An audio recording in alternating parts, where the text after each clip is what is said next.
Memory 2022ஆம் ஆண்டு வெளிவந்த அமெரிக்கன் ஆக்ஷன் த்ரில்லர் படம்.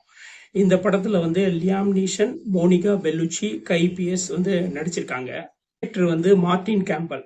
இந்த படம் பாத்தீங்கன்னா லைன்ஸ் கேட்ல தமிழ் டப்பிங்ல இருக்கு. படத்தோட கதை பாத்தீங்கன்னா லியாம் நீஷன் ஒரு கொலையாளி. இவர் ஞாபகம் மறதி, அல்சைமர் நோயால பாதிக்கப்பட்டவர். இவர் தன்னுடைய ஞாபகம் குறைஞ்சிக்கிட்டே வர்றதுனால இவர் கையில எல்லாமே எழுதி வைப்பாரு. ஸோ இப்படிதான் அவர் தன்னுடைய ஒவ்வொரு கொலைகளையும் பண்ணிக்கிட்டு இருக்காரு. அவருக்கு ஒரு வாய்ப்பு வருது.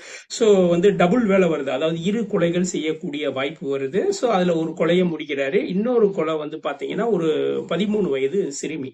ஸோ அந்த சிறுமியை ஒரு ஸ்டேஜ்ல கொல்ல போயிடுறாரு. கொல்ல போனோன்னு என்னன்னா அவர் சிறுமியை கொல்ல மாட்டேன் அப்படின்னு முடிவு எடுக்கிறாரு. ஸோ அந்த முடிவு எடுத்த பின்பு என்னன்னா அந்த சிறுமி கொல்லப்படுறா. ஸோ இதை எதிர்த்து தனக்கு கட்டளை இட்டவங்களே நோக்கி திரும்புறாரு. அதுக்கு பின்னாடி என்ன நடந்துச்சு, இவர் தன்னுடைய எதிரிகளை கொன்னாரா அப்படின்றதுதான் கதை. ஸோ இந்த கதை முழுக்க முழுக்க ஒரு ஆக்ஷன் த்ரில்லர் படம், ஒரு ஆக்ஷன் பிரியர்களுக்கான படம்.